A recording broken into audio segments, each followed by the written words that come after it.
오늘 우리가 함께 살펴볼 하나님의 말씀은 누가복음 6장 1절에서 11절까지의 말씀입니다. 누가복음 6장 1절에서 11절까지의 말씀을 저와 여러분이 한 절씩 교독하도록 하겠습니다. 제가 먼저 6장 1절을 읽겠습니다. 이것은 하나님의 말씀입니다.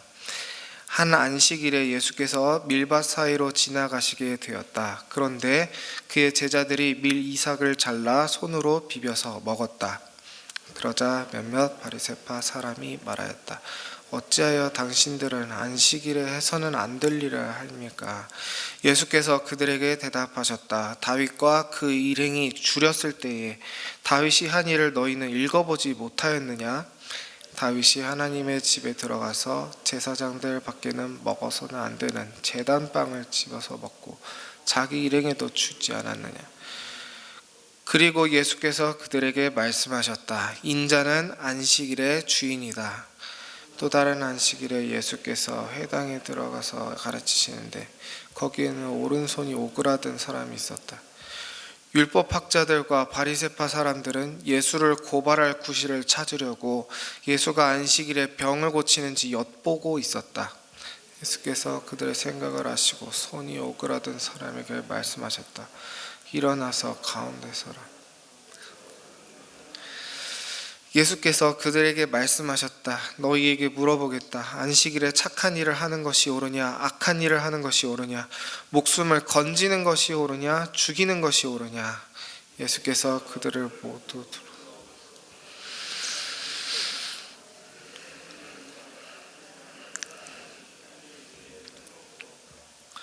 함께 읽습니다. 시작.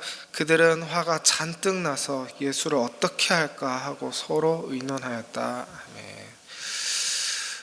여러분 외줄타기를 보신 적이 있으신다면 아시겠지만 외줄타기가 참 재밌고 대단하죠. 어떻게 그 가느다란 줄 위에서 저는 잠시라도 균형 잡기도 힘들 것 같은데 그분들은 거기서 뛰어다니시고 앉아 계시고 묘기를 부리십니다. 참 신기합니다.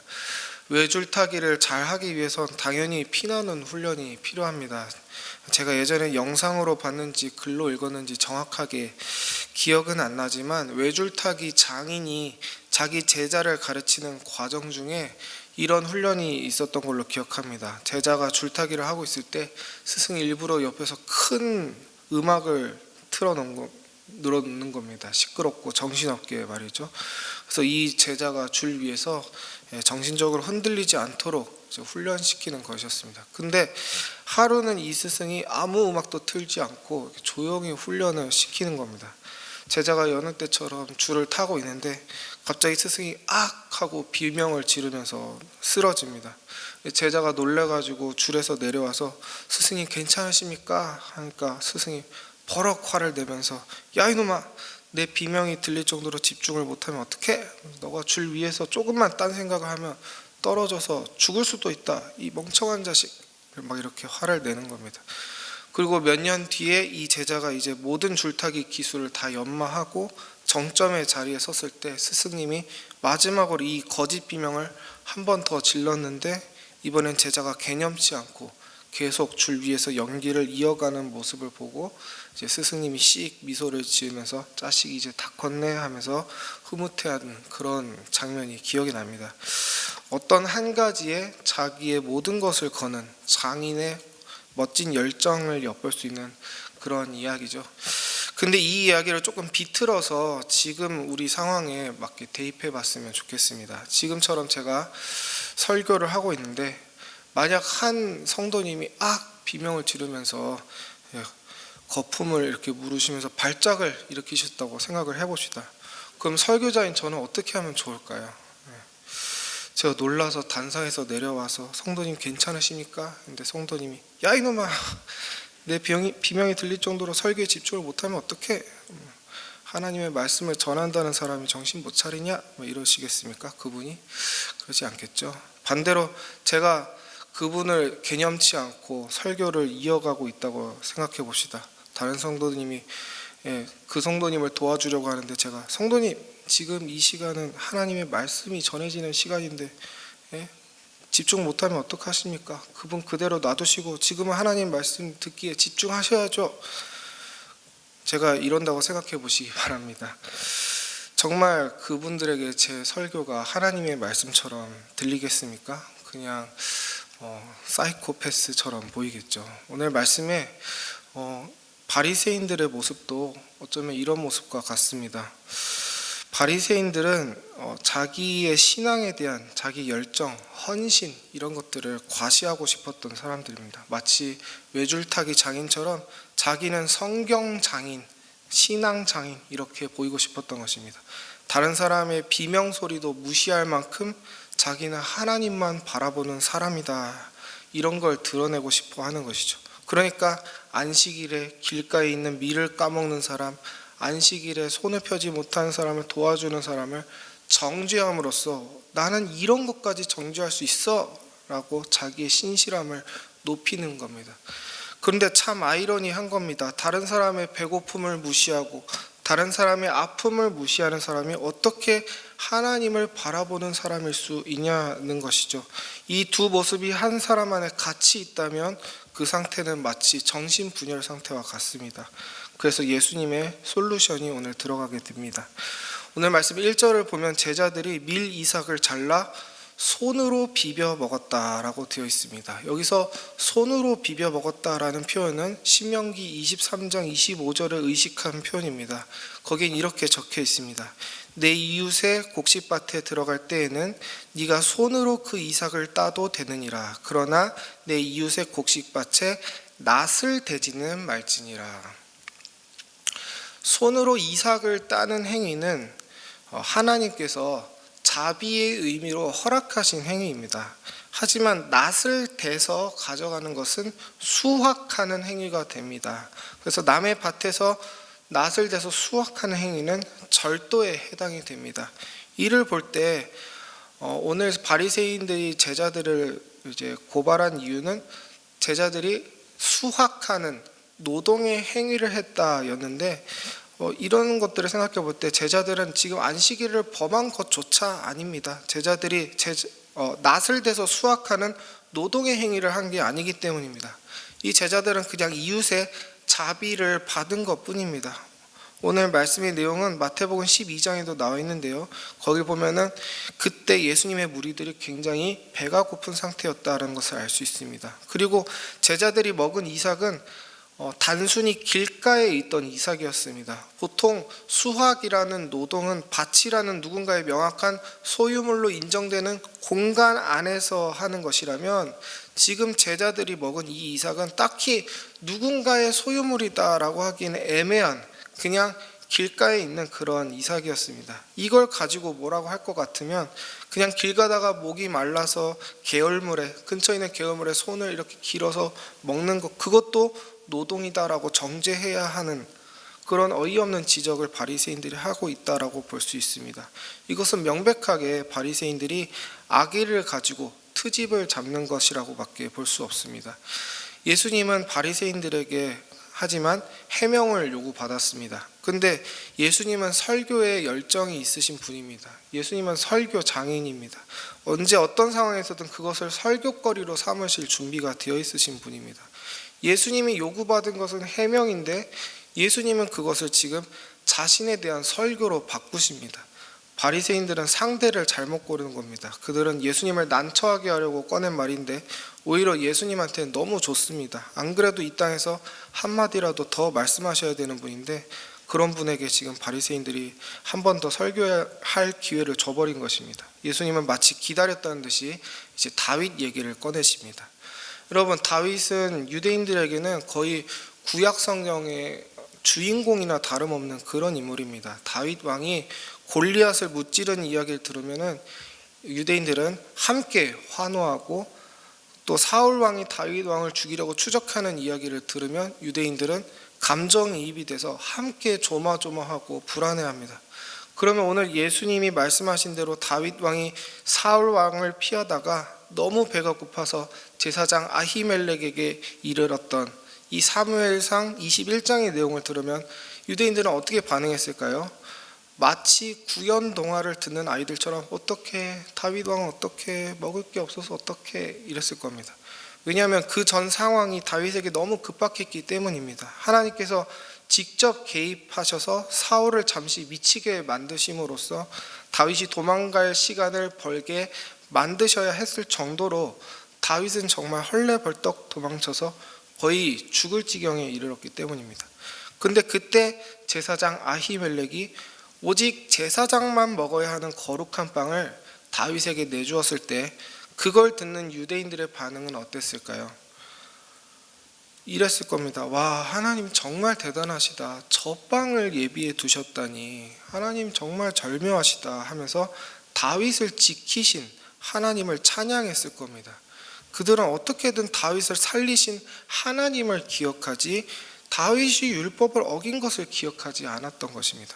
그러므로 하나님께서 이스라엘을 이방인으로부터 구원할 다윗 왕을 사랑하셔서 성전의 빵으로 구원하셨던 것처럼 예수님과 그의 제자들도 구원하시는 하나님의 뜻을 이루는 사람들로 하나님께 사랑받고 하나님이 그들을 반드시 구원한다는 그 복음을, 이 놀라운 하나님의 사랑을 예수님께서 지금 말씀하고 계신 겁니다. 또한 더 나아가서 예수님은 본인의 그 존재의 의미가 다윗보다 더 크다라는 것도 말씀하십니다. 다윗이 자기의 배고픔을 다른 곳에서 해결한 것이 아니라 성전에서 해결한 것이 굉장히 의미가 크죠. 다윗이 그냥 자기 힘으로 사냥을 해서 자기 스스로 배고픔을 해결한 게 아니라 하나님이 계신 성전에서 빵을 얻어먹었다라는 것은 하나님 스스로가 공경에 처한 다윗을 직접 먹이신 것과 다름이 없습니다. 성전의 주인께서 자기가 사랑하는 자를 구하신 겁니다. 그래서 마태복음 12장 6절에서 예수님은 이 다윗의 예를 이렇게 마무리하십니다. 성전보다 더 큰 이가 여기에 있다. 이 말은 단순하게 말하자면 이 말입니다. 내가 하나님이다. 내가 내 빵을 다윗에게 줬다. 그러니까 바리새인아 너도 나에게 와서 다윗처럼 나의 사랑을 받아라. 이런 복음도 예수님께서 함께 전하시는 겁니다. 바리새인 입장에서는 그게 사랑이 아니라 신성모독이었겠죠. 바리새인 눈이 안 뒤집힐 수가 없는 것입니다. 그리고 더 나아가서 예수님은 이 성전의 자비를 안식일의 자비로 또 확대시킵니다. 안식일의 의미는 너무 다양해서 한 가지로 설명할 수가 없는데 여기서 필요한 한 부분만 말씀드리도록 하겠습니다. 여러분, 안식일의 명령은 두 가지 버전이 있습니다. 첫 번째는 출애굽기 20장 11절이고 두 번째는 신명기 5장 15절입니다. 두 안식일의 명령의 차이는 안식일을 명령하는 이유에 있습니다. 출애굽기 20장 11절에서 안식일을 명령하는 이유는 하나님의 창조의 사역이 끝났기 때문입니다. 그런데 신명기 5장 15절에서 안식일을 명령하시는 이유는 하나님의 출애굽 사역이 끝났기 때문입니다. 이를 볼 때 안식이라는 것은 하나님의 어떤 사역의 끝, 종말을 의미합니다. 하나님이 6일 동안 창조하시고 7일에 안식하신 다음에 창조 사역을 다시 시작하시지 않으십니다. 거기서 창조 사역을 끝내십니다. 완결시키십니다. 거기서 뭔가 더 할 게 남았다라고 한다면 그것은 하나님의 사역이 완전하지 않다라고 말하는 것과 같습니다. 하나님이 하신 일이 완벽하기 때문에 더 하실 일이 없는 것입니다. 이게 바로 안식의 의미입니다. 그냥 단순히 일을 안 하는 게 안식이 아니라 하나님의 나라와 권세와 영광이 완전하게 임한 상태, 그것이 안식입니다. 일을 안 하는 것은 그 상태의 효과입니다. 근데 이 완벽한 안식의 상태를 누가 파괴했습니까?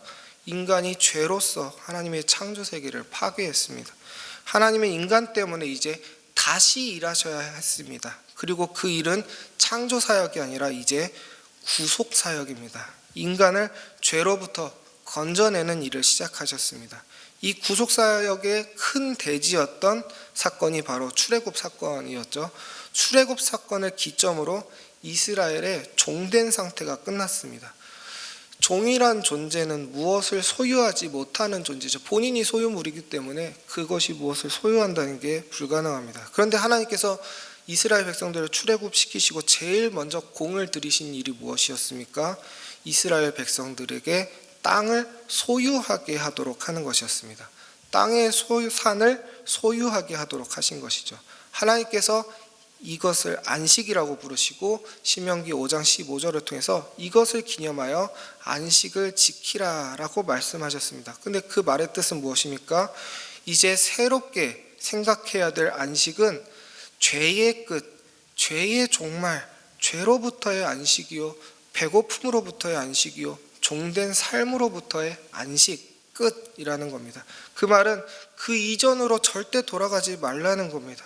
그리고 하나님은 율법을 통해 이 안식이 그냥 하나님이 사람들에게 떠먹여주는 그런 형태의 안식이 아니라 이스라엘 백성들이 서로 사랑함으로써 서로가 서로의 안식을 지켜주는 그런 형태의 안식이 되도록 이스라엘이라는 나라를 디자인하셨습니다. 그 중 하나가 아까 이웃의 밭에서 이삭을 손으로 따먹을 수 있게 허용하는 율법이죠. 이스라엘의 배고픔으로부터 안식을 누리지 못하는 사람이 없게끔 하나님께서 율법을 통해 디자인하시는 겁니다.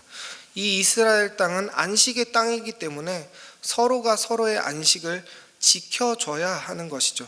그렇기 때문에 안식일에는 하나님의 말씀을 들으면서 다시 서로가 서로의 안식의 상태, 즉 하나님의 뜻이 이루어지는 상태를 지키기로 공동체가 다 같이 다짐하고 그렇지 못한 자기의 죄를 하나님 앞에서 회개하는 것이었습니다.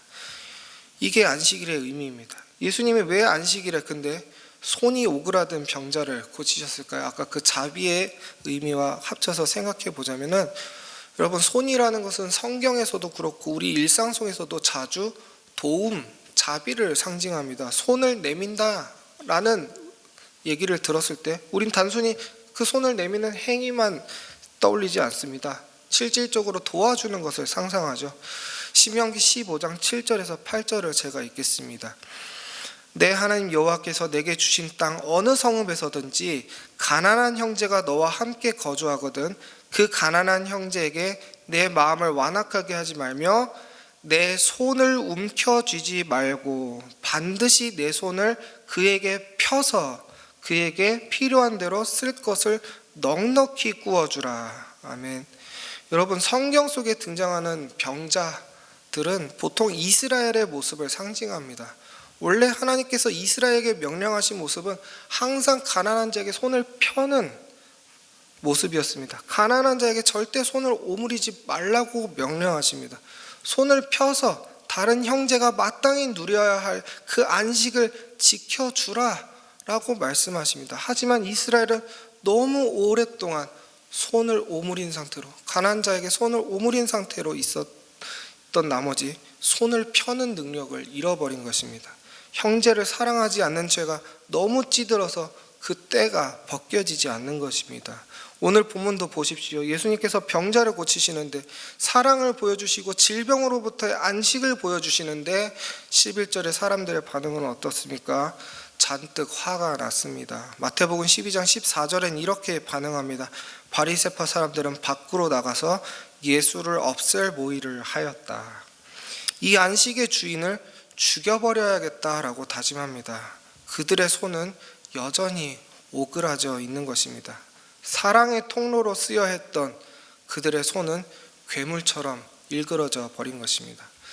여러분, 예수님은 우리에게 안식을 주십니다. 그런데 그 안식은 추상적인 것이 아닙니다. 그 안식이 돈의 형태로도 우리에게 다가올 수 있다는 사실에 우리가 너무 거부감을 갖지 않았으면 좋겠습니다. 예수님의 안식은 물질로도 우리에게 다가옵니다. 예수님이 손을 펴서서 가난한 자를 부욕해 하시기 때문입니다. 그런데 중요한 것은 교회인 우리가 예수님의 지체라는 것입니다. 교회인 우리가 예수님의 손입니다. 그런데 이 손이 펴지지 않는다면 누가 예수님의 안식을 누릴 수 있을까요? 여러분, 안식일은 단순히 노동하지 않는 날이 아니라 오히려 하나님의 나라가 임할 수 있도록 일하는 날입니다. 예수님은 끊임없이 이 안식일에 일하셨습니다. 이스라엘이 안식일에 일을 하지 않으니, 교회가 손을 펴지 않으니 예수님이 직접 하시는 겁니다. 그러면서 말씀하셨습니다. 요한복음 5장 17절, 예수께서 그들에게 이르시되 내 아버지께서 이제까지 일하시니 나도 일한다. 아멘. 여러분, 언젠가 이 아버지의 일도 끝납니다. 더 이상 하나님께서 구속하시지 않는 날이 옵니다. 그날엔 정말 모든 슬픔과 가난과 아픔이 끝나고 안식이 찾아옵니다. 우린 그 안식을 준비하는 사람들입니다. 그런데 우리가 다른 사람에게 슬픔과 가난과 아픔을 주고 있다면, 우리가 다른 사람의 안식을 빼앗고 있는 사람이라면 우린 최종적인 안식에 어울리지 않는 사람들입니다. 이 땅의 안식일을 거룩하게 지키지 못하는 사람은 영원한 안식에도 들어가지 못합니다. 손이 오그라든 사람은 하나님의 나라에 들어갈 수 없는 것입니다. 말씀으로 우리의 손을 펴게 해주신, 그래서 우리를 구원하신 우리 예수님을 생각해 봅시다. 아까 오그라든 병자도 자기 스스로의 힘으로 손을 펴지 못했습니다. 예수님이 손을 펴게 해주실 때 손을 펼 수 있었습니다. 그러므로 우리의 죄도 우리의 스스로 이긴 것이 아니라 오직 예수 그리스도의 은혜로 이길 수가 있는 것입니다. 이웃에게 무관심한 나의 죄는 내 스스로 이겨낼 수 없습니다. 예수 그리스도를 만날 때에만 우리는 진정한 사랑을 배울 수 있습니다. 그러므로 예수님께 감사함으로 나도 내 이웃의 안식을 지켜줍시다. 우리가 이웃에게 피해를 주는 것이 있다면 그들에게 안식을 줍시다. 그리고 이웃에게 필요한 것들이 있다면 채워줌으로써 안식을 선물합시다. 우리의 그런 모습을 통해 세상이 이 땅에서 예수님의 손을 보게 될 것입니다. 오늘 하루 여러분이 속한 모든 곳에서 여러분이 예수님의 손으로 쓰임받는 귀한 은혜샘물교회 성도분들이 다 되시기를 간절히 소망합니다. 말씀을 생각하며 기도하실 때는 내가 보지 못하는 나의 모습이 있다면 직면하게 해주시고 고쳐달라고 기도합시다. 안하무인인 내 모습, 여러 가지 모양으로 다른 사람의 안식을 빼앗는 내 모습 용서해달라고 기도합시다. 그리고 내가 속한 곳에서 내가 오늘 하루 예수님의 손으로서 무슨 일을 할 수 있는지 알려달라고 안식의 주인님께 지혜를 구합시다. 그리고 매주 월요일은 다음 세대를 위해 기도하는 날입니다. 우리 아이들이 언택트의 시대를 살지만 오늘 말씀의 예수님처럼 한 영혼을 천하보다 귀하게 여기는 사람이 되게 해달라고 기도합시다. 서로에게 잔인해지는 세상의 풍조를 따르지 않고 우리 자녀들이 모두에게 좋은 친구가 되어주는 믿음의 사람이 되게 해달라고 우리 아이들의 사랑을 위해서 기도합시다. 마지막으로 교회 일정을 위해서 기도합시다. 돌아오는 주일에 있을 예결산 재직회를 통해서 예수님의 손이 필요한 곳곳에 뻗쳐 나가는 것을 우리가 보고 감사하게 해달라고 기도합시다. 우리가 함께 서로의 안식을 위해서 일하기를 다짐하고 기뻐하는 거룩한 재직회가 되게 해달라고 기도합시다. 그럼 이 모든 것을 위해서 기도하신 후에 각자 기도하시고 세상 속으로 담대하게 나아가시기 바랍니다. 기도합시다.